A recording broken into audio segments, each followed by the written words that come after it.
Good morning. This is Kelley Hobart from Alpaca Direct, and I'm here today, and I am so glad to be here. It's nice to be able to come to work and not have it snowing up a storm. Although it is still very cold, which is kind of nice because we can all enjoy our sweaters.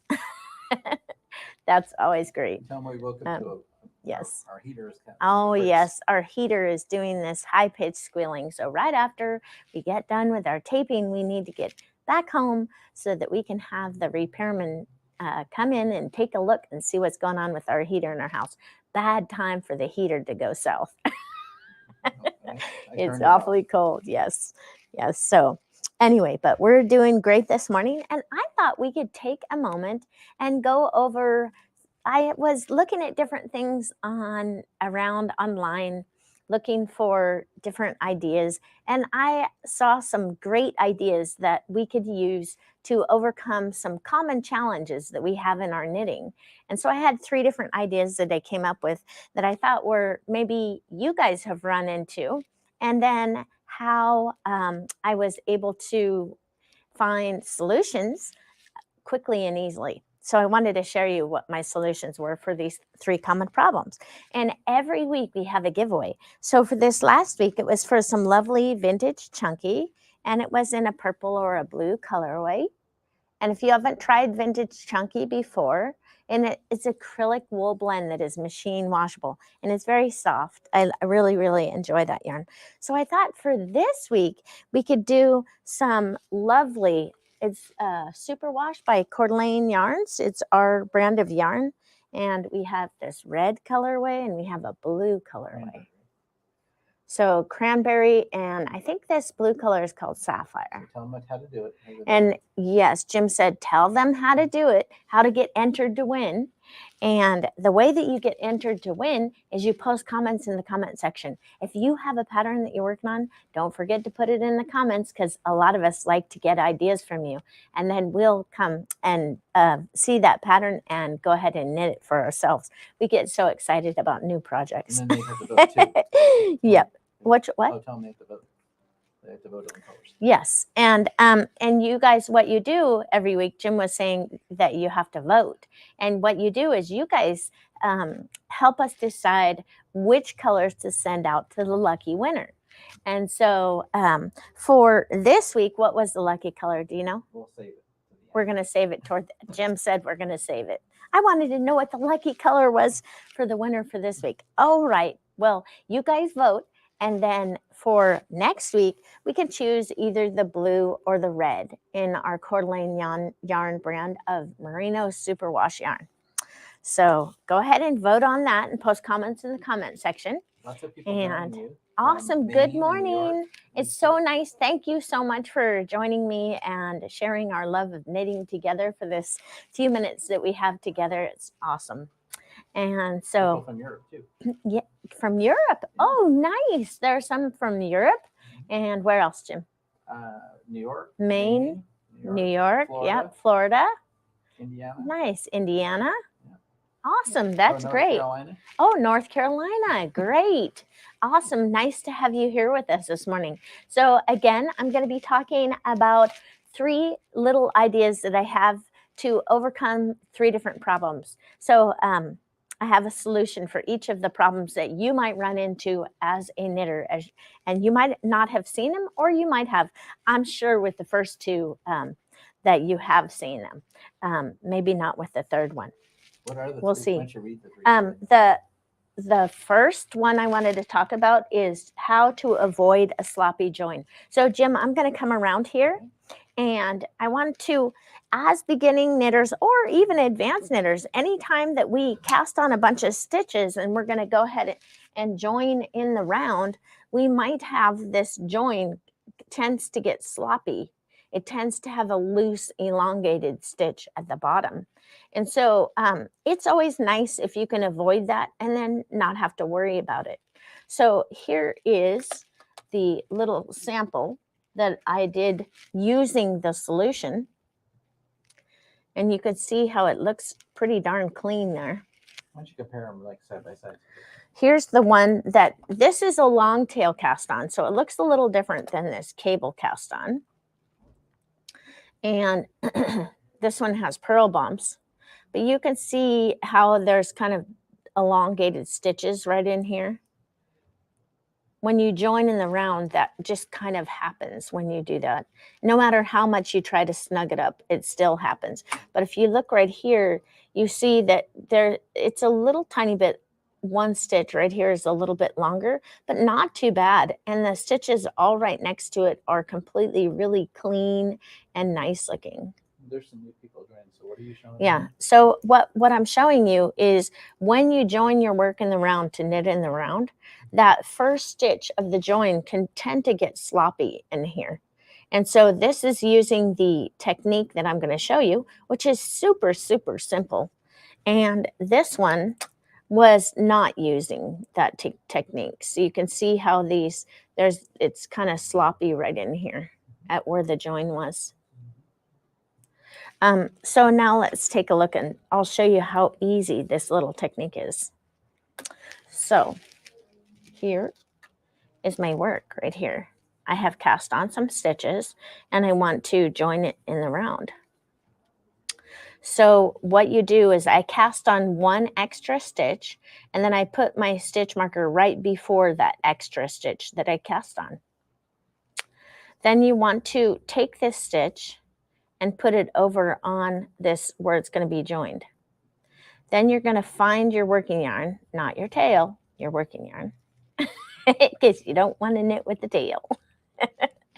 So you have those two stitches. This is the extra stitch that you cast on, and this is the very first stitch that was cast on, and you're going to knit them together as a knit two together.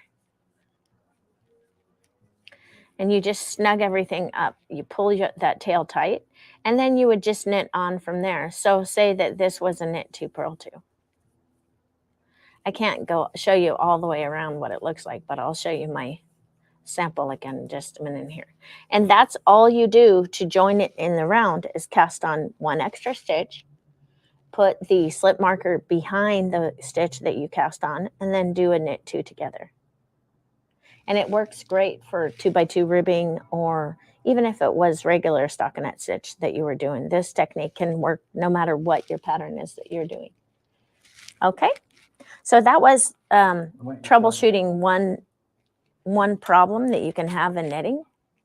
And here is it when it's been knit for a while, and I use that knit two together technique.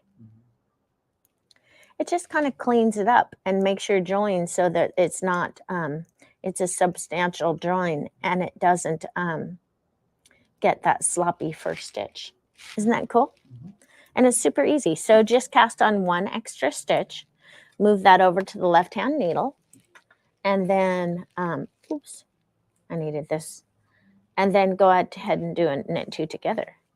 Now on this second challenge that we have, let me show you the second challenge, Jim. The second thing that I wanted to talk about is how to avoid uncomfortable sleeves when you're knitting yourself a sweater for the first time. And how do you know how long those sleeves are?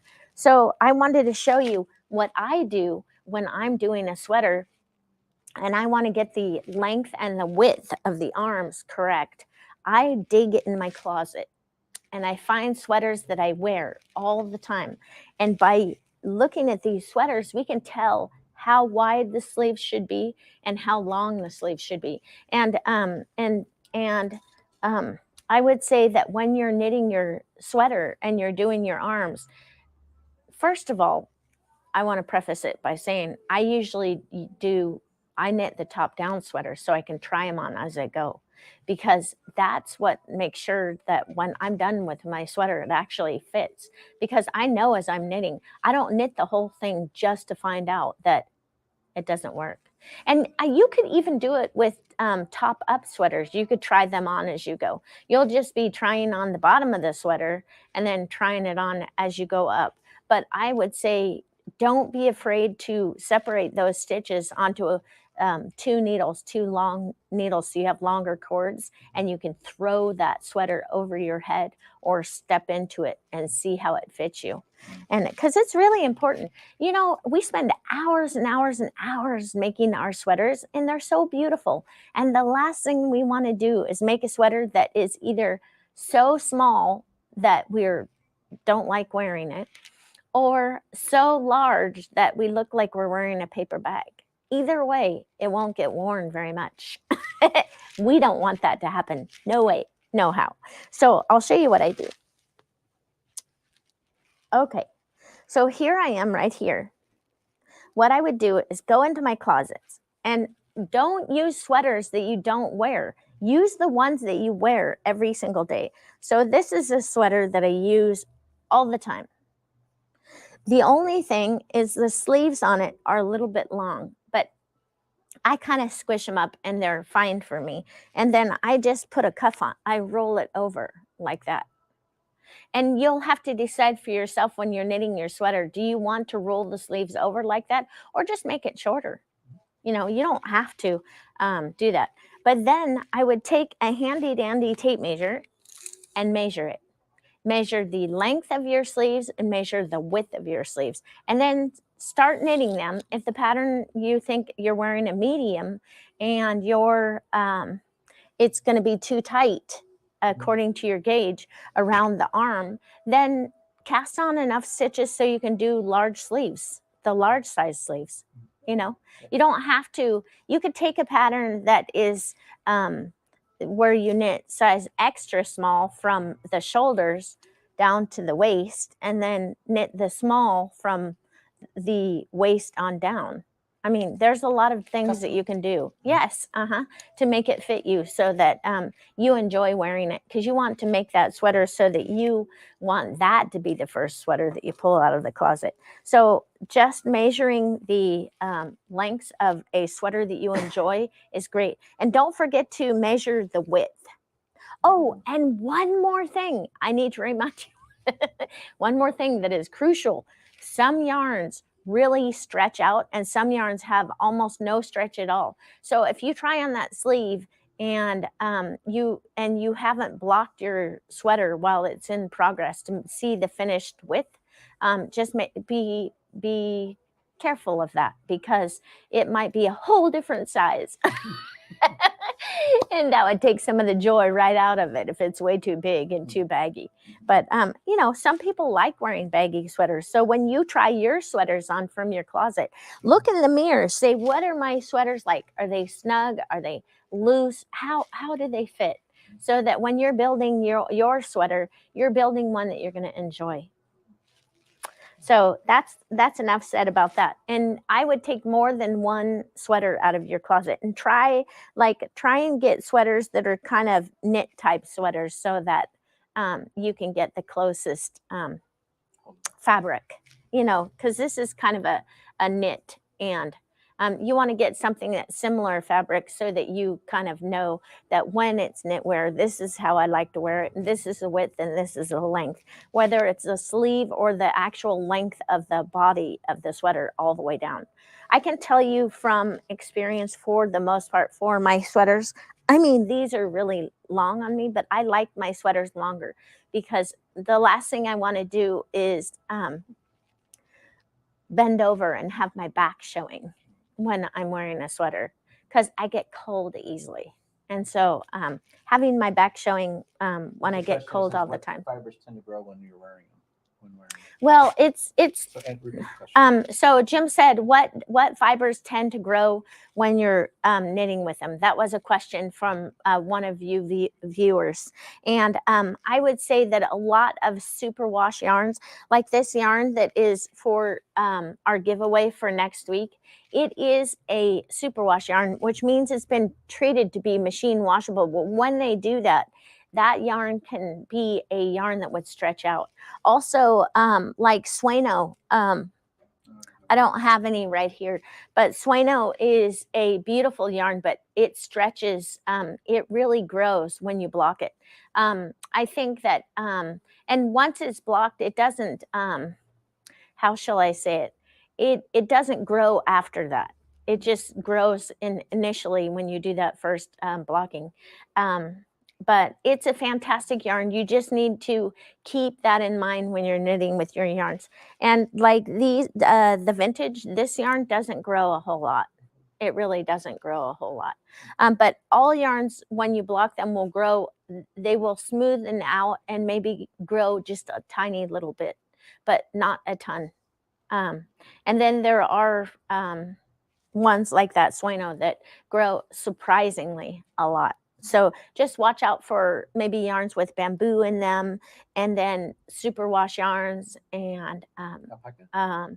Alpaca yarn can absolutely grow. Alpaca is famous for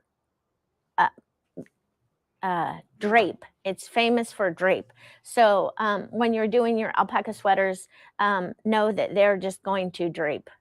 And so I like to, when I'm doing alpaca sweaters, is not knit them at too loose of a gauge for a sweater, because if you knit them really sloppy, when they grow, they're going to look sloppier, which is not great. So let's take a look at our last little So what was the second one? Just technique. repeat it? So it was how to avoid uncomfortable sleeves when you're knitting your perfect sweater. Yeah. And that is a great thing to avoid. So now let's take lastly our last little trick. Now you guys know that I just love this knitting, this Japanese knitting Bible, and a stitch Bible. And it is translated by a Gail Rome, and it's Hitomi Shida. And I have used this and used it for so many times, and I just love it. But I have this little sample here, and I wanted to show you. This is a problem that people can run into, and they may not know what it is. So have you ever seen a chart, that looks like this? I have cut most of the chart off, so we only have the pertinent information. But look at round number 15. Look how there's three blank spaces here, and it goes over to here. What is that called? What are you trying to solve? So what we're trying to knit from a chart, and all of a sudden the beginning of the round moves. How do you deal with that? It's like, how do you knit it? It seems so weird and foreign to people who have never seen it before. And so I wanted to show you this. Let's take a look at there. Here is the pattern that we're looking at. It's this pattern right here, minus the bobbles, right?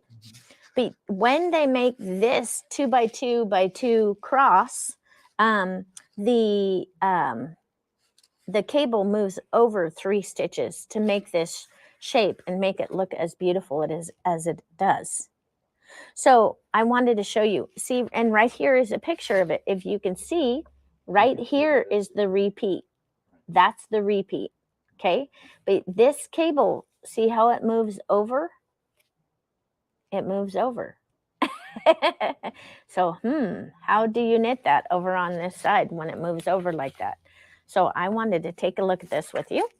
And I needed one thing out of here, Jim. Wait 1 second. I want to see if I can find my double points. I know I put them in here in my box. I put them at the very bottom, of course. All right. Now just pretend that my double points are cable needles. They're not cable needles, but I can use anything for a cable needle. It's called being resourceful. So on this one, my stitch marker's right here, and I have 14 stitches between each one. So what you do to make this, I'm not going to take that off. What I'm going to do is take the beginning of the round stitch marker, and on round 16, it says purl 1, knit 2. I'm pretending as if I am knitting round 16. Now I'm going to replace the marker, and it tells me to purl 8, 1, 2, 3, 4, 5, 6, 7, 8. Now we're going to be doing the 2 by 2 by 2 left purl cross. So to do a 2x2 left purl cross, we move the 2 stitches in the front. Then, and oh, I wanted to show you this little trick. When I was knitting mine, sometimes these needles can flip and do weird things, and you might knit these out of order. So I take a little black permanent marker, see right there? And I put it out. Always my black permanent marker goes toward the left, so that I know when I'm knitting, I'm not knitting at the black permanent marker, I'm knitting at the front.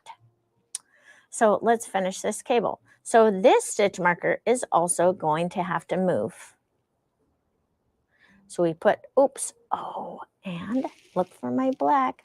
There's my black mark. Put this in the back. That's a little trick if you're doing these cables that have a lot of cable needles, or 2, which feels like a whole lot. And you're going to knit 2, then purl 2, and you can see that my double pointed needle or cable needle stayed in the proper position to be able to knit with it. And then we're going to knit the last 2 stitches. There's my black point from the front cable needle. And then we'll be done with that left 2x2x2 left purl cross. And then what do? We replace the marker.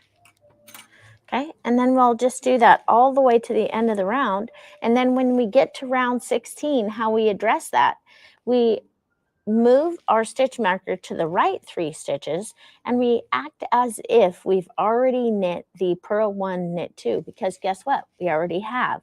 So it will start with the purl 8. Yeah, and so then you've moved it back, and you've been able to create that lovely cable in the proper positioning that it needs to be in order to create those lovely cables. So isn't that cool? I know when I first saw that, I'm like, okay, now what do they want me to do? I was trying to make it too complicated. And basically all it is doing is having the beginning of the round move 3 stitches to the left, and then at the very end, when you begin round 16, you would move the stitches 3 stitches to the right. And that's all there is to it. It's pretty cool. So those are the 3 little tips that I had for you for today. And again, if you have not voted for our lucky winner for next week for some of this Coeur d'Alene Superwash, there's the tag. It's right here. We have red or blue. You post comments in the comment section and let us know, and you'll be entered to win. And if you are a lucky winner, all you have to do is contact us at Alpaca Direct Customer Service, and we can ship it out in the mail to you. So now let's take a look and see who the lucky winner is. Oh, one more thing. When we have this yarn, whichever yarn we have for the week, and this week it's the Coeur d'Alene Superwash, you get a 10% off coupon for today only. And that code that you need to put in there is TT3723, and it will give you a 10% discount on this Coeur d'Alene Superwash yarn. And it's 100% merino, right? Yes, it's 100% merino. Super nice yarn. I like it very much. So let's look and see for this last week. Again, we had the vintage chunky in the purple or the blue, and the winner was Karen Falkenberg Bolton. Congratulations, Karen. You won some lovely yarn. Now, Jim, which color was the winning color? Oh, it was the blue. Blue. You have blue. Nice. I like this color. I think it's highlighted. I highlighted the color. Oh, yep. You did. You did good. Yeah, Jim had to help me this morning because we had computer difficulties.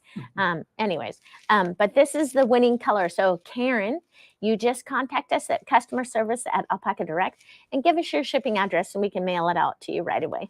You can make yourself a nice hat or fingerless mitts or something with this yarn. It'll be great.